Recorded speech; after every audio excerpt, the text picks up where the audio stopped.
दोस्तों स्वागत है आप सभी का आपके YouTube channel RP success academy में। तो आज का हमारा टॉपिक है भारत की नदियां। तो आज हम भारत की नदियों में पढ़ेंगे और पिछली वीडियो में हमने भारत की भौगोलिक स्थिति, अक्षांशीय देशांतरीय विस्तार, भारत के पड़ोसी देश, भारत के तटीय राज्य और आपके भारत के केंद्र शासित प्रदेश और द्वीपों के बारे में चर्चा की थी। ठीक है, तो जिस व्यक्ति ने भी या जिस स्टूडेंट ने पिछली वीडियो नहीं देखी है तो वो सभी वीडियो देखे और काफी हमने डिटेल में चर्चा की है। चाहे आपका कोई भी एग्जाम हो, चाहे आपके ग्रुप डी लेवल की वैकेंसी से लेके चाहे आप पीसीएस तक का देना चाहते हैं तो उन वीडियो को देख सकते हैं। ठीक है, तो हम सारे क्वेश्चन जो हैं वो कवर लेकर चल रहे हैं, फैक्चुअल पॉइंट भी हम यहाँ पर कवर कर रहे हैं और आपके जो कंसेप्ट बेस्ड है वो भी हम यहाँ पर क्या कर रहे हैं, सवालों की चर्चा कर रहे हैं। ठीक है, तो भारत की नदियां, तो भारत की नदियों की बात कहूं, जैसे भारत आप देखेंगे बहुत सारी नदियां पाई जाती हैं। ऐसा माना जाता है कि भारत में लगभग 4000 से भी अधिक नदियां हैं। ठीक है, इन 4000 नदियों को लगभग 200 लघु नदियों में विभाजित किया गया है और इन 200 लघु नदियों को भी आप देखेंगे तो 23 बृहद नदियों या बड़ी नदियों में विभाजित किया गया है। तो हम अब 4000 तो याद नहीं रख सकते, ना 200 याद रख सकते, लेकिन हम यहाँ पर जो है वो नदियों से जो भी क्वेश्चन बनते हैं हम उनके बारे में चर्चा करेंगे। तो सबसे पहले आप देखेंगे भारत में बहुत सारी नदियां पाई जाती हैं। तो भारत में आप देखेंगे दो प्रकार की नदियां पाई जाती हैं, एक जिन्हें कहा जाता है हिमालयी नदियां, हिमालयी नदियां, फिर सारे हम तंत्र पढ़ेंगे और एक एक डिटेल में बात करेंगे। अभी जो मैं समझा रहा हूं उसे समझे। हिमालयी नदियां और प्रायद्वीपीय नदियां, हिमालयी नदियां और प्रायद्वीपीय नदियां। हिमालयी नदियां जिनकी उत्पत्ति कहां से हुई है, हिमालय से हुई है। अब जब हिमालय से हुई है तो उनमें क्या होता है, वर्ष भर पानी बहता है। ठीक है, तो इन्हें इसीलिए कहा जाता है आपकी 12 मासी नदियां, या इन्हें कहा जाता है सदा नीरा। क्या कहा जाता है, सदा नीरा। सदा नीरा क्यों? क्योंकि इनमें जो है वो हर समय या 12 महीने या पूरे वर्ष जो है वो क्या रहता है, पानी रहता है। प्रायद्वीपीय नदियां ये बरसाती नदियां होती हैं। मोस्टली आप देखेंगे दक्षिण भारत या जो प्रायद्वीपीय भारत शुरू होता है वो हमारा, जैसे आपने देखा होगा भारत के मध्य से एक अक्षांश रेखा जाती है जिसे हम कहते हैं 23.5 डिग्री अक्षांश रेखा, और 23.5 डिग्री के नीचे आपकी एक रेखा पाई जाती है 22 डिग्री उत्तरी अक्षांश। वहां से नीचे के भारत को ही क्या कहा जाता है, प्रायद्वीपीय भारत। क्या कहा जाता है आपके, प्रायद्वीपीय भारत। तो प्रायद्वीपीय नदियां या दक्षिण भारत में जो नदियां पाई जाती है मोस्टली हम उन्हें क्या कहेंगे, प्रायद्वीपीय नदियां। और प्रायद्वीपीय नदियां केवल बरसात के मौसम में बहती हैं, इसीलिए इन्हें क्या कहा जाता है, बरसाती नदियां। क्या कहा जाता है, बरसाती नदियां। क्या कहा जाता है, बरसाती नदियां। तो यहां पर हमने दो नदियों के बारे में बात करी। दो प्रकार की पूरे भारत में नदियां हमें मिलेंगी, एक हिमालयी नदियां और प्रायद्वीप। इन्हें 12 मासी नदियां कहा जाता है, इन्हें बरसाती नदियां। क्यों? केवल पानी वर्षा, अभी बरसात का मौसम चल रहा है तो सारी नदियां ये प्रायद्वीपीय बहने लगे। ठीक है, हिमालयी नदियों को भी आप ध्यान रखें 3 भागों में विभाजित किया गया है। और 3 विभाग कौन से, सिंधु नदी तंत्र, सिंधु नदी तंत्र, दूसरा आपका गंगा नदी तंत्र, गंगा नदी तंत्र, तीसरा है हमारा ब्रह्मपुत्र नदी तंत्र, ब्रह्मपुत्र नदी तंत्र, ब्रह्मपुत्र नदी तंत्र। ठीक है, ब्रह्मपुत्र नदी तंत्र। ठीक है, या आप इस टॉपिक को हो सकता है कि पुस्तकों में देखें अपवाह तंत्र के नाम से। अपवाह तंत्र और कुछ नहीं है, जैसे मैं कहूं कोई नदी है आपकी और उसकी ये आपकी आकर के सहायक नदियां मिल रही हैं, तो ये जो मिला रही हैं ये पूरा का पूरा क्या कहलाएगा, अपवाह तंत्र कहलाएगा। क्या कहलाएगा आपका, अपवाह तंत्र कहलाएगा। ठीक है, तो हम हिमालयी नदियों के बारे में चर्चा करेंगे। हिमालयी नदियां भी 3 प्रकार की आप देखेंगे, सिंधु नदी तंत्र, गंगा नदी तंत्र और आपका कौन सा, ब्रह्मपुत्र नदी तंत्र। तो आज हम चर्चा जो करेंगे वो किस टॉपिक पे करेंगे, आज हम चर्चा करेंगे सिंधु नदी तंत्र। किस पे चर्चा करेंगे हम, सिंधु नदी तंत्र पर चर्चा करेंगे। ठीक है, तो आप लोग हेडिंग डाल लें सिंधु नदी तंत्र और उसके बारे में हम समझेंगे। ठीक है, सिंधु नदी तंत्र बहुत ही इंपॉर्टेंट नदी है। ठीक है, सिंधु नदी तंत्र और भारत की दृष्टि से तो बहुत ही ज्यादा। क्यों? क्योंकि पहली वीडियो में हमने देखा था कि भारत के जो नाम थे, ठीक है, भारत के जो नाम थे, आपने हिंदुस्तान पढ़ा, इंडिया पढ़ा, युंतु पढ़ा, ये सारे के सारे नाम जो हैं वो किसके नाम पर पढ़े? तो वो सारे नाम जो हैं वो सिंधु नदी के ही नाम पर पढ़े थे। ठीक है, अगर जिसने भी वो वीडियो नहीं देखी है, सारी वीडियो देखें आप लोग। ठीक है, तो सिंधु नदी तंत्र, आज हम चर्चा करेंगे सिंधु नदी तंत्र के बारे में।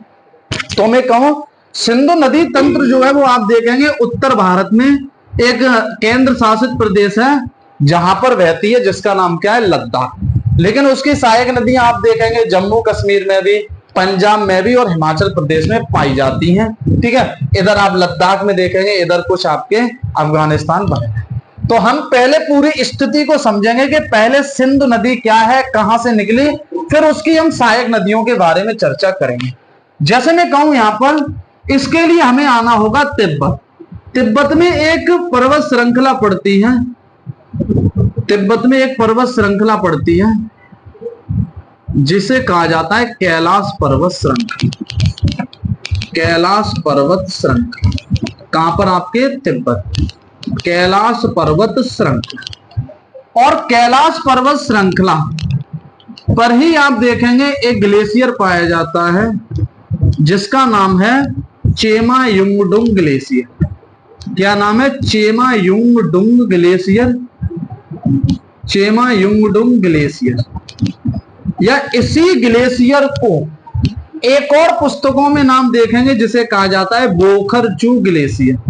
क्या कहा जाता है? बोखरचू ग्लेशियर। चेमायुंगडुंग ग्लेशियर, बोखरचू ग्लेशियर कहां पे पड़ता है? तिब्बत। ठीक है, और यहीं से मैं कहूं एक नदी निकलती है जिसका नाम क्या है? हम सिंधु नदी के बारे में बात करना। और इस प्रकार भारत में, ठीक है, भारत में जब प्रवेश करती है तो यहां पर एक स्थान पाया जाता है जिसे कहा जाता है दमचौक। क्या कहा जाता है? आपके दमचौक। तो सिंधु नदी भारत में किस स्थान से प्रवेश करती है? तो आप कहेंगे किस स्थान से प्रवेश करती है? दमचौक नामक स्थान से भारत में क्या करती है? प्रवेश। कौन सी नदी? सिंधु नदी। कहां से निकलती है? चेमायुंगडुंग ग्लेशियर या बोखरचू ग्लेशियर, दोनों एग्जाम में पॉइंट आपके पूछे गए। और ये भारत में दमचौक नामक स्थान से प्रवेश करती है और इस प्रकार लद्दाख में बहते हुए, इस प्रकार लद्दाख में बहते हुए, इस प्रकार लद्दाख में बहते हुए कहां पर चली जाती है? और यहां पर क्या पाया जाता है? आपका अरब सागर। क्या पाया जाता है? अरब सागर। या आपने एक नाम सुना होगा, पाकिस्तान में एक बंदरगाह पाया जाता है जिसे कहा जाता है कराची बंदरगाह। ठीक है, कौन सा बंदरगाह? कराची बंदरगाह के पास होते हुए सीमा बहती है। जैसे मैं कहूं, दूसरी बात समझो, में एक बार ये आप समझेंगे ये सिंधु नदी है और जब ये भारत से बाहर जाती है तो ये इस स्थान को कहा जाता है आपके चिल्लास। कौन से स्थान से बाहर जाती है? चिल्लास नामक स्थान से बाहर जाती है। ठीक है, अब मैं कैसे यहां पर मैं आपको समझाऊं कि लद्दाख में कैसे, जम्मू कश्मीर, तो उसके लिए हम एक बार भारत के राज्यों के बारे में समझते हैं। जैसे मैं कहूं, ये जो आपका राज्य है, थोड़ा सा बड़ा बना रहा हूं क्योंकि यहां पर आप समझ सकें, इसे कहा जाता है जम्मू कश्मीर। कौन सा राज्य है? जम्मू कश्मीर। कौन सा राज्य है ये? जम्मू कश्मीर। ठीक है, ये कौन सा राज्य है आपका? जम्मू कश्मीर। बाकी की कंडीशन देखो, यहीं पर आप देखेंगे, यहां पर ही आपका पाया जाता है जिसका राज्य का नाम क्या है? पंजाब। कौन सा राज्य पाया जाता है? पंजाब। इसी प्रकार आप देखेंगे यहां पर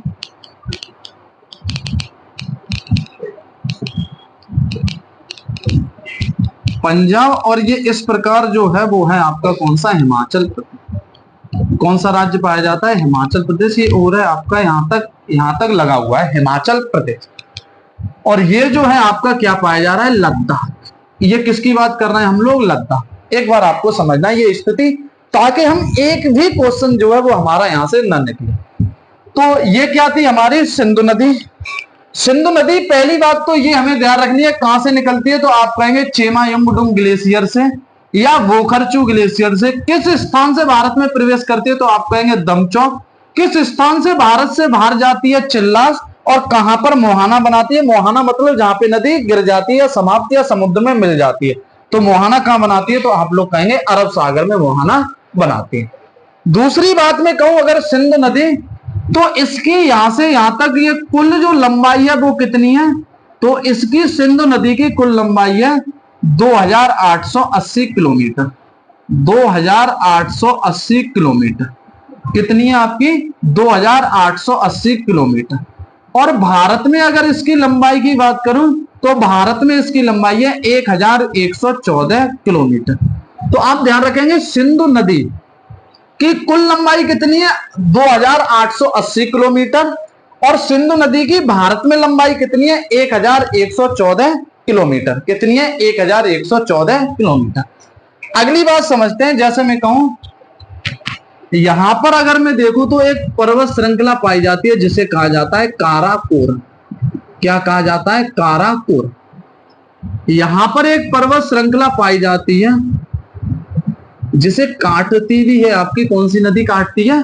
ये सिंधु नदी। लद्दाख श्रृंखला यहां पर कौन सी पाई जाती है? लद्दाख श्रेणी। और यहां पर आप देखेंगे तो एक और श्रृंखला पाई जाती है जिसे कहा जाता है जास्कर श्रेणी। ठीक है, तो ये 3 श्रेणियां आपको ध्यान रखनी है, काराकोरम, लद्दाख, जास्कर। ठीक है, 2 जिले हैं, इधर आपका पाया जाता है लेह और कारगिल। तो किस जिले में बहती है? केवल लेह जिले में जो है वो आपकी कौन सी नदी बहती है? सिंधु नदी। केवल भारत में लद्दाख के लेह जिले में बहती है।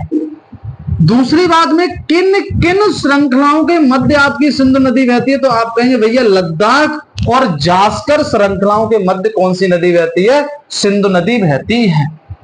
अगली मैं बात करूं तो यहीं पर आप देखेंगे एक ग्लेशियर पाया जाता है जिसका नाम है आपका सियाचिन ग्लेशियर। कौन सा ग्लेशियर पाया जाता है? सियाचिन ग्लेशियर। और सियाचिन ग्लेशियर से लगा हुआ एक और ग्लेशियर पाया जाता है जिसे कहा जाता है रेमो ग्लेशियर। क्या कहा जाता है? रेमो ग्लेशियर। क्या कहा जाता है? रेमो ग्लेशियर। और इस रेमो ग्लेशियर से एक नदी निकलती है जिसे कहा जाता है आपके श्योक नदी। कौन सी नदी निकलती है आपकी? श्योक नदी। कौन सी नदी निकलती है? श्योक नदी। अब मैं यहां पर एक बात और समझाना चाह रहा हूं। अगर मैं आपसे ये पूछ लूं कि जो श्योक नदी है वो सिंधु नदी की सहायक नदी है, बाईं ओर की सहायक नदी या दाईं ओर की सहायक नदी, तो कैसे पता करेंगे? तो आप कहेंगे जो सिंधु नदी है वो इधर को ही तो बह रही है, तो आप इधर अपना मुंह करेंगे तो ये आपका हाथ कौन सा पड़ता है? दायां। तो ये कौन सी सहायक नदी है? दाईं ओर की सहायक नदी। और इधर से जो भी मिलेंगी वो कौन सी होंगी? बाईं ओर की सहायक नदी। कौन सी होंगी? बाईं ओर की सहायक नदी। तो यहां पर आपको ध्यान रखना है श्योक किसकी सहायक नदी है? ये आपकी सिंधु की सहायक नदी है। और इसे काराकोरम क्षेत्र में श्योक नदी को ही कहा जाता है मृत्यु नदी। क्या कहा जाता है? मृत्यु नदी। क्या कहा जाता है? मृत्यु की नदी। यहीं पर मैं कहूं इसी की एक और सहायक नदी है, किसकी? श्योक की, जिसे कहा जाता है नुब्रा। क्या कहा जाता है? आपके नुब्रा। दूसरे इनके बारे में केवल ध्यान रखना है, जो डिटेल में पढ़ना है वो बाईं ओर की सहायक नदी, और जहां से आप हजारों क्वेश्चन एग्जाम में देखेंगे। यहां से मैं कहूं एक और नदी आती है जो गिलगित वाले क्षेत्र से, और इसका जो नाम भी है वो क्या है? गिलगित नदी। कौन सी? आपकी गिलगित नदी। यहां पर आप देखेंगे अफगानिस्तान वगैरह से एक आध नदी आती है जिसका नाम क्या है? काबुल। कौन सी? आपकी काबुल नदी। काबुल के बाद आप देखेंगे अगली जो आती है वो है कुर्रम। कौन सी आ जाती है? कुर्रम। ठीक है, ये जो आप देखेंगे ये नदियां जो है वो कैसी हैं आपकी? एक आध गोमल देखेंगे। ठीक है, ये कैसी नदियां? तो आप कहेंगे ये आपकी दाईं ओर की सहायक नदियां। कौन सी? श्योक, गिलगित, काबुल, कुर्रम, और चाहे तो एक और लिख लें आप जिसका नाम क्या है? गोमल। कौन सी? आपकी गोमल। कौन सी नदी है? आपकी गोमल। तो ये किसकी सहायक नदियां हैं? तो आप कहेंगे ये सिंधु नदी की दाईं ओर की सहायक नदियां। केवल इनके बारे में नाम ध्यान रखना है, डिटेल में जो हम पढ़ रहे हैं वो बाईं ओर की नदियां। ठीक है, तो कौन कौन सी? तो आप कहेंगे श्योक, गिलगित, काबुल, कुर्रम, गोमल। ये आपकी किस ओर की सहायक नदियां? दाईं ओर की सहायक नदियां। अब हम आगे बात करते हैं, और मेन पॉइंट बहुत समझने के लिए जो पॉइंट है, यहां से तो ये पूछा जाता है कि काबुल और श्योक के बारे में कहूं बहुत सारे क्वेश्चन एग्जाम में पूछे गए कि किसकी सहायक नदी है, या सिंधु की सहायक नदी है, किस ओर की सहायक नदी है? तो दाईं ओर की सहायक नदी। अब हम बात करते हैं, जैसे मैं कहूं जम्मू कश्मीर। जम्मू कश्मीर में आप एक स्थान देखेंगे जिसे कहा जाता है आपके, ठीक है, शेषनाग।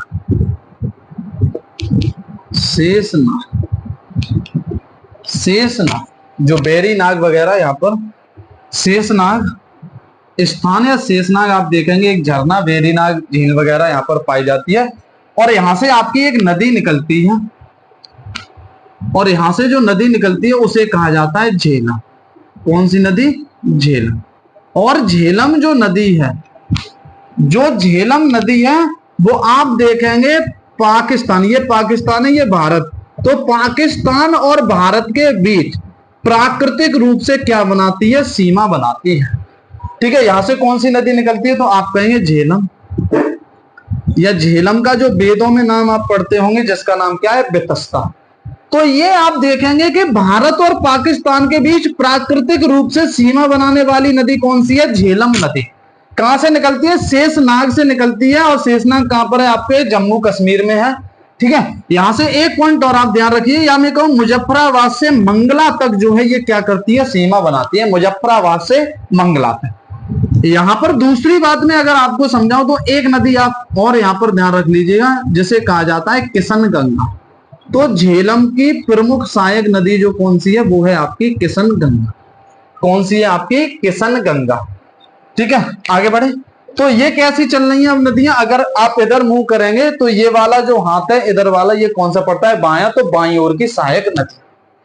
ठीक है, दूसरी बात मैं समझाता हूं, ये राज्य कौन सा है हमारा? हिमाचल प्रदेश। कौन सा है? हिमाचल प्रदेश। तो हिमाचल प्रदेश में आप देखेंगे एक दर्रा पड़ता है जिसे कहा जाता है बड़ा लाचा। कौन सा दर्रा? आपका बड़ा लाचा। कौन सा दर्रा पड़ता है जिसे कहा जाता है हिमाचल प्रदेश में? बड़ा लाचा दर्रा।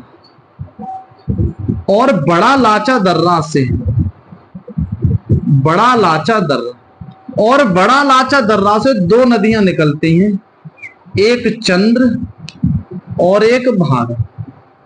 कौन सी आपकी?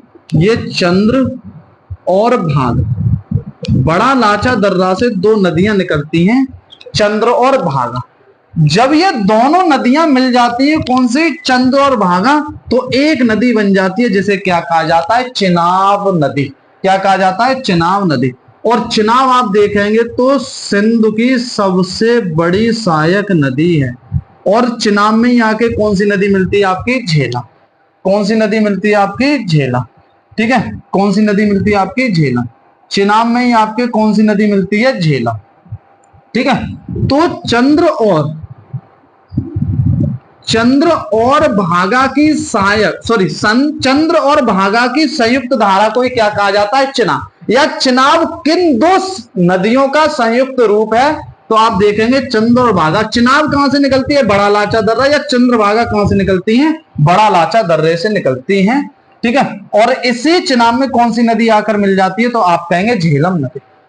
अगली बात अगर मैं आपको यहां से समझाऊं, अगला आप देखेंगे बड़ा लाचा दर्रा, ये कहां पर है? ये हिमाचल प्रदेश राज्य। और यहीं पर आप देखेंगे एक दर्रा और पड़ता है जिसका नाम सुना होगा आपने, रोहतांग दर्रा। कौन सा दर्रा पड़ता है? रोहतांग दर्रा।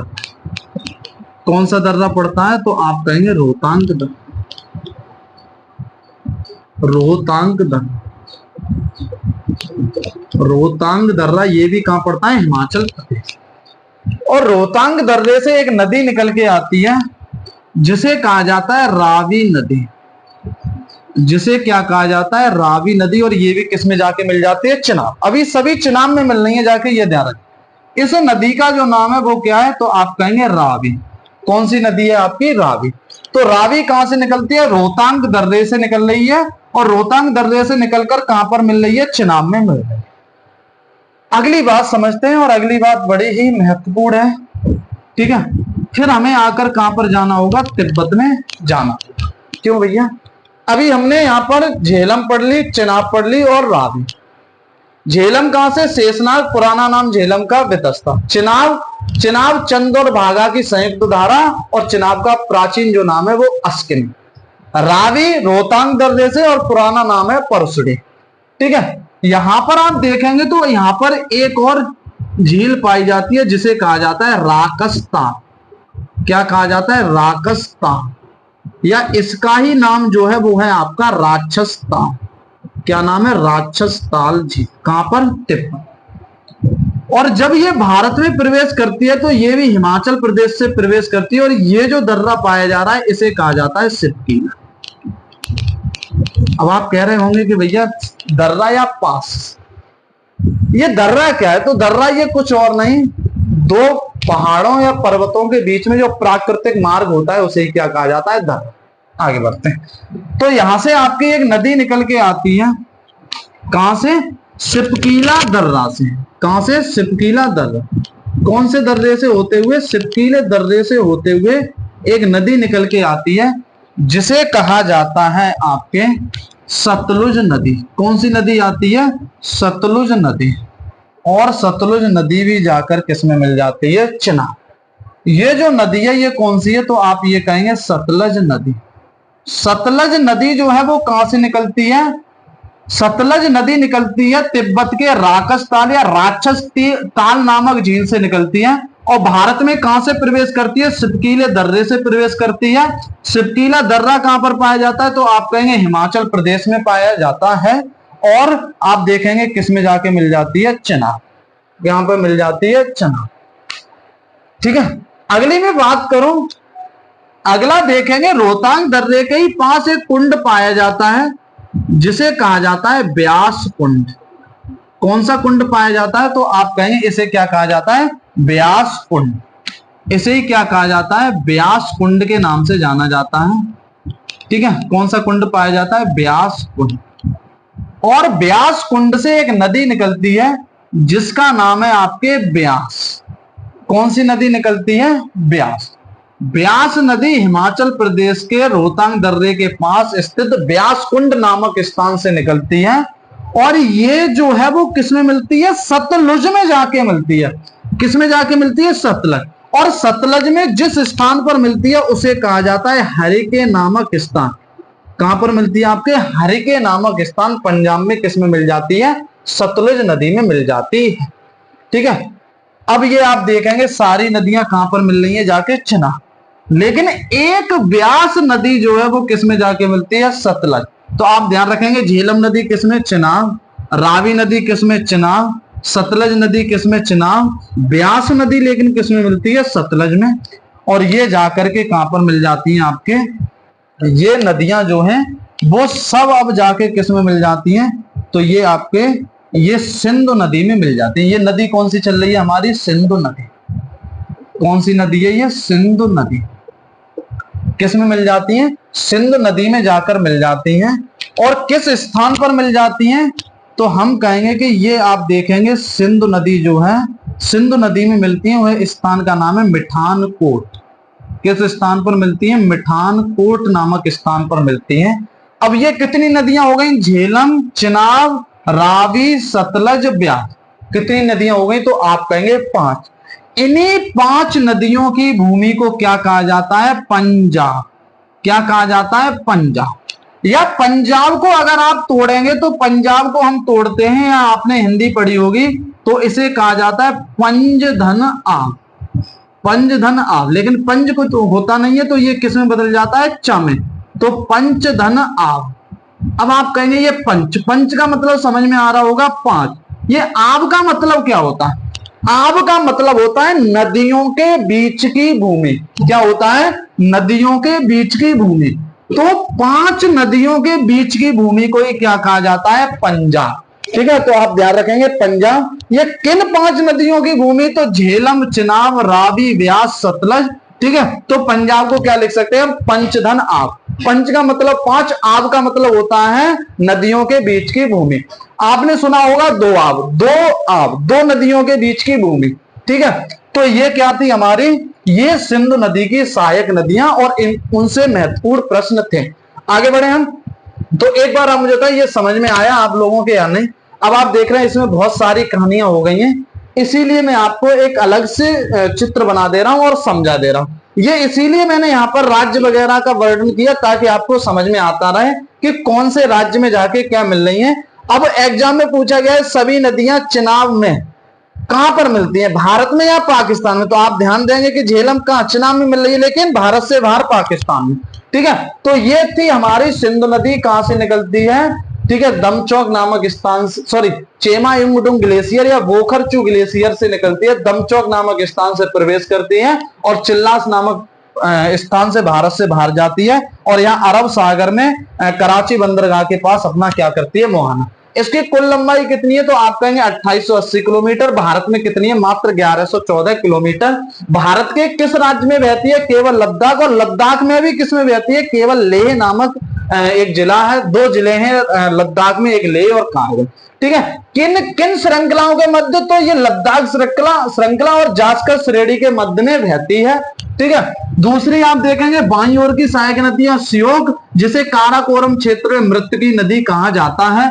श्योक, गिलगित, काबुल, कुर्रम, गोमल, ये सिंधु की बाईं ओर की सहायक नदी है। झेलम, चिनाब, रावी, व्यास, सतलज, ये आपके बाईं ओर की सहायक नदी है। ये दाईं ओर की सहायक नदियां हो गई श्योक, गिलगित, काबुल, कुर्रम, गोमल, दाईं ओर की, और झेलम, चिनाब, रावी, ब्यास, सतलज, ये किसकी हो गई, बाईं ओर की। इन्हीं 5 नदियों की भूमि को क्या कहा जाता है, पंजाब। ये सभी जहां इस स्थान पर मिलती हैं वो है मिठानकोट। उसके बाद हम समझेंगे, अगर मैं कहूं झेलम कहां से निकलती है, शेषनाग झरने, कहां पर है, बेरीनाग झील, कहां पर, जम्मू कश्मीर। चिनाब, बड़ा लाचा दर्रे, 2 जलधाराएं पहले निकलती है, चंद और भागा, संयुक्त रूप क्या कहलाता है, चिनाब। चिनाब का प्राचीन नाम क्या है, अस्किनी। दूसरा देखेंगे, चिनाब में ही पाया जाता है रोहतांग दर्रा, रोहतांग दर्रा से नदी निकलती है रावी। ठीक है, जिसका रावी का प्राचीन नाम क्या है, परसुड़े। दूसरा आप देखेंगे कि रोहतांग दर्रे के ही पास पाया जाता है व्यासकुंड, और व्यासकुंड से कौन सी नदी, ब्यास, और ब्यास का प्राचीन नाम क्या है, बिपाशा, और किस कहां पर मिल जाती है, सतलज में। सतलज में किस स्थान पर, हरके, और हरके नामक स्थान से कौन सी नहर निकाली गई है, इंदिरा गांधी नहर। कौन सी नहर निकाली गई, इंदिरा गांधी नहर, जो कि भारत की सबसे बड़ी नहर, किसकी बात कर रहे हैं हम, नहर। ठीक है, अगला देखेंगे आप सतलज नदी, तो तिब्बत के राक्षसताल या राक्षसताल नामक झील से निकाली गई है, कौन सी आपकी, सतलज, और ये भी जाकर किसमें मिल जाती है, चिनाब में। और भारत में कहां से प्रवेश करती है, तो आप कहेंगे सिपकीले दर्रे से प्रवेश। सतलज का जो वेदों में या प्राचीन नाम है उसे कहा जाता है सतुद्री। ठीक है, इन 5 नदियों की भूमि को ही क्या कहा जाता है, पंजाब कहा जाता है। एक बार मैं यहां पर हटाता हूं, और अगली जो हम बात करेंगे, एक बार मैं ऐसे ही चित्र बना रहा हूं क्योंकि दोआब की बात करेंगे जहां से बहुत सारे प्रश्न बनते हैं, तो इसे एक बार मैं रफ कर रहा हूं।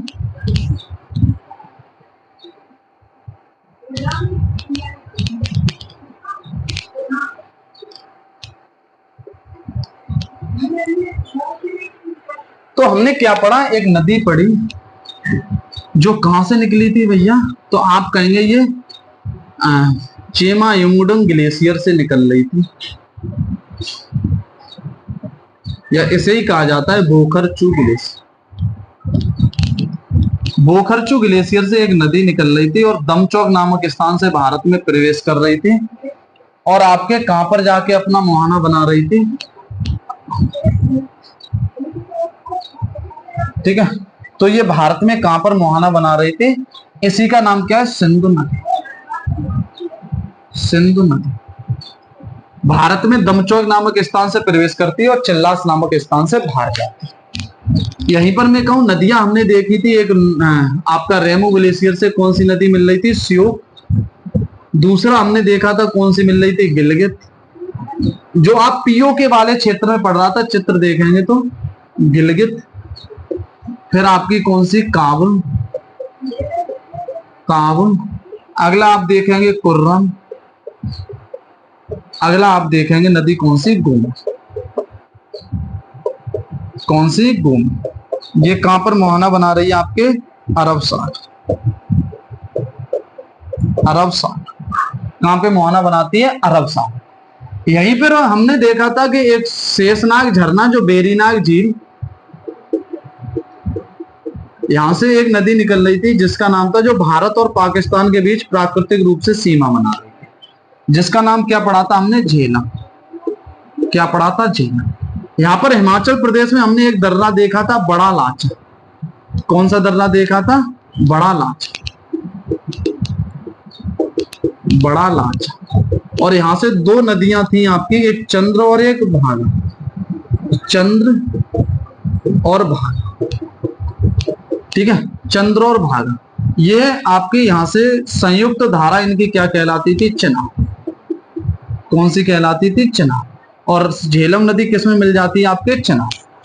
यहीं पर हमने देखा है एक और दर्रा पाया जाता था जिसका नाम क्या था? रोहतांग दर्रा, हिमाचल प्रदेश में। और यहां से एक नदी निकल रही थी जिसका नाम क्या था? रावी। कौन सी नदी निकल रही थी? रावी।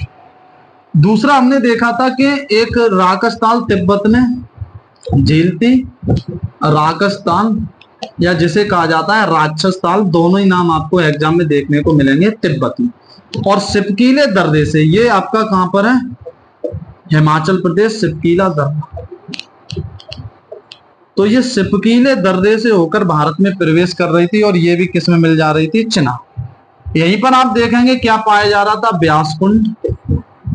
और ब्यास कुंड से एक नदी निकल रही थी जिसका नाम क्या था? ब्यास। और ये किस नदी में मिल रही थी? आपके जाके सतलज में। ये कौन सी नदी थी? सॉरी, सतलज।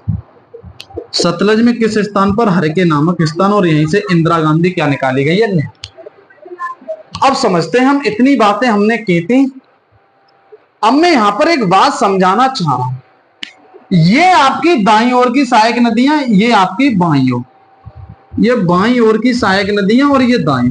देखिए, हमें प्रश्न यहां से ध्यान रखने, मोस्ट इंपोर्टेंट बात कर रहा हूं। और सिविल एग्जाम में आप देखेंगे तो प्रश्न आपके अलग ही तरीके से पूछेगा। मैं ये पूछूं कि सिंधु की सहायक नदियां, कहां की? बाईं ओर की सहायक नदियां, बाईं ओर की सहायक नदियां। और इनका क्रम, ये उत्तर है, इधर उत्तर होगा और नीचे की ओर जाएंगे तो दक्षिण। सहायक नदियों का उत्तर से दक्षिण की ओर क्रम बताइए। तो आपको से पूछा जाए, अब आपने ये तो याद कर लिया कि बाईं ओर की सहायक नदियां हैं झेलम, चिनाब, रावी, ब्यास, सतलज। उसने पूछ लिया क्रम, फिर क्या करेंगे आप? तो आपको पता होना चाहिए भैया, झेलम सबसे उत्तर, उत्तर से दक्षिण की ओर, उत्तर ये और दक्षिण की ओर नीचे चलेंगे तो झेलम, चिनाब, रावी, ब्यास, सतलज।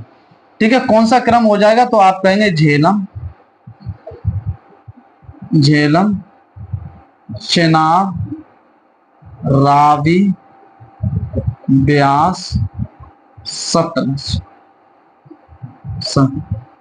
झेलम, चिनाब, रावी, ब्यास, सतलज, उत्तर से दक्षिण की ओर क्रम हो गया।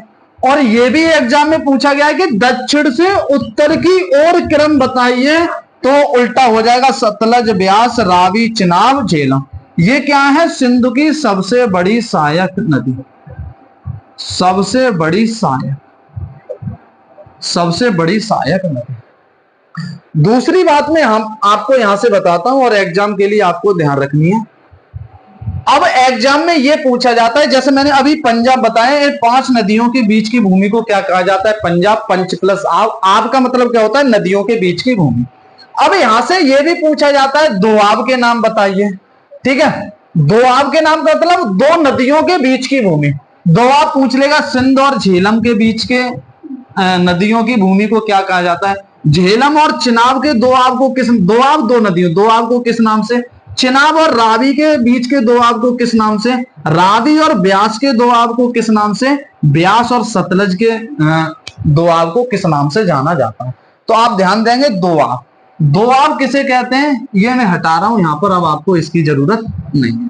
दोआब किसे कहा जाता है? तो आपको ध्यान रखना है, दोआब 2 नदियों के बीच की भूमि, 2 नदियों के बीच की भूमि, 2 नदियों के बीच की भूमि क्या कहा जाता है? 2 नदियों के बीच की भूमि। आब का मतलब होता है नदियों के बीच की भूमि। अब 2 लगा है तो 2, 3 लगा होता है तो 3। पंच आब, 5 नदियों के बीच की भूमि। तो आप देख रहे हैं ये किन किन के, ये नदी कौन सी है भैया? सिंधु नदी। तो आप मुझे बताएं, यहां से मैं समझाना चाह रहा हूं, ये सिंधु नदी है, ये झेलम नदी है, तो ये 2 नदियां हैं, तो इनके बीच में क्या बनना है? एक दोआब बनना है। इस दोआब को किस नाम से जानते हैं? सिंधु सागर दोआ। किस नाम से जाना जाता है? सिंधु सागर दोआ। किस नाम से जाना जाता है? सिंधु सागर दोआ। दो नदियों के बीच की भूमि को क्या कहा जाता है? दोआब। सिंध और झेलम के बीच के दोआब को किस नाम से जाना जाता है? सिंधु सागर दोआब। झेलम और चिनाब, झेलम और चिनाब ये दो नदियां बन रही, तो इनके बीच में भी दोआब बनना है, तो इसे जाना जाता है आपके चाज दोआब। किस नाम से जाना जाता है? चाज दोआब। किस नाम से जाना जाता है? चाज दोआब। ठीक है, तो झेलम और चिनाब के बीच के दोआब को किस नाम से जाना जाता है? चाज दोआब। किस नाम से जाना जाता है? चाज दोआब। फिर आप कह रहे होंगे चिनाब और रावी भी क्या बन रही है? चिनाब और रावी भी तो दो नदियां हैं, इनके बीच के दोआब को किस नाम से जाना जाता है? तो आप कहेंगे ये नदी कौन सी है? रावी। तो इनके बीच दोआब बनना है चिनाब और रावी के, तो इसको जाना जाता है रचना दोआब। किस नाम से जाना जाता है? रचना दोआब। किस नाम से जाना जाता है? रचना दोआब। चिनाब और रावी नदियों के बीच के दोआब को किस नाम से जाना जाता है? रचना दोआब। फिर आप कह रहे होंगे रावी और ब्यास बनना है। रावी और ब्यास ये भी तो दो नदियां हैं, इनके बीच भी दोआब बनना है, तो रावी और ब्यास, तो इन्हें जाना जाता है बारी दोआब। किस नाम से जाना जाता है? बारी दोआब। किस नाम से जाना जाता है? बारी दोआब। रावी और ब्यास ये नदी हुई एक, या एक नदी ये रही, एक तो ये दो नदियां, इनके बीच के किस नाम से जाना जाता है? बारी दोआब। अगला है आपका ब्यास नदी और सतलज नदी। तो ब्यास और सतलज नदी के बीच के दोआब को किस नाम से जाना जाता है? तो आप कहेंगे बिष्ट दोआब। किस नाम से जाना जाता है? बिष्ट दोआब। किस नाम से जाना जाता है? बिष्ट दोआब। जैसे मैं कहूं अब याद कैसे करें भैया, ये सबसे बड़ी दिक्कत है, क्यों भूल जाएंगे, ऐसे तो नाम ही अजीब है।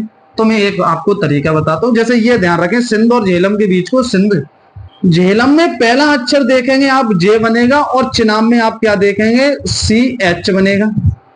तो सी एच या चा इसका उठा ले, और जा इसका, तो क्या हो गया? चाज दोआब। कौन सा? चाज दोआब। अब चिनाब और रावी, तो आप देखेंगे रचना। चिनाब और रावी के बीच के दोआब को किस नाम से जाना जाता है? रचना। तो रचना किस दोआब से जाना जा रहा है? रचना। ठीक है, इसमें आप देखेंगे रावी और ब्यास, तो बारी किस नाम से जाना जा रहा है? बारी दोआब के नाम से। ये आप ध्यान रख लें, ब्यास और सतलज के बीच के दोआब को किस नाम से जाना जाता है? बिष्ट दोआब। तो ये जितने भी हमारे पॉइंट थे सिंधु नदी तंत्र से, वो हमने कंप्लीट किए। तो हमने क्या पढ़ा? नदियां दो प्रकार की, हिमालयी नदियां, प्रायद्वीपीय नदियां। हिमालयी बरसाती नदियां और प्रायद्वीपीय नदियां जो आपकी मौसमी नदियां कह सकते हैं, या आपकी बरसाती नदियां। हिमालयी नदियों में तीन तंत्र पढ़ने हैं हमें, सिंधु नदी तंत्र, गंगा नदी तंत्र, ब्रह्मपुत्र नदी। आज हमने किस तंत्र पे चर्चा कर ली? सिंधु नदी तंत्र। ठीक है, ये सारे जो पॉइंट बन सकते थे, मैंने सिंधु नदी के तंत्र के बारे में डिटेल में डिस्कशन किया है। फिर भी अगर आपको ऐसा लगे कि कोई पॉइंट जो आप चाहते हैं पढ़ना इसके बारे में, तो आप कमेंट करके हमसे पूछ सकते हैं, हम उसे अगली वीडियो में या एक अलग से वीडियो बना के डाल देंगे। तो आज के लिए हम इतना ही रखते हैं, और अगली वीडियो में एक बेहतरीन वीडियो और गंगा नदी तंत्र के साथ मिलते हैं। तब तक के लिए बाय बाय, धन्यवाद। और जिसने भी चैनल सब्सक्राइब नहीं किया है, प्लीज चैनल को सब्सक्राइब करें और वीडियो को लाइक करें। आज के लिए केवल इतना।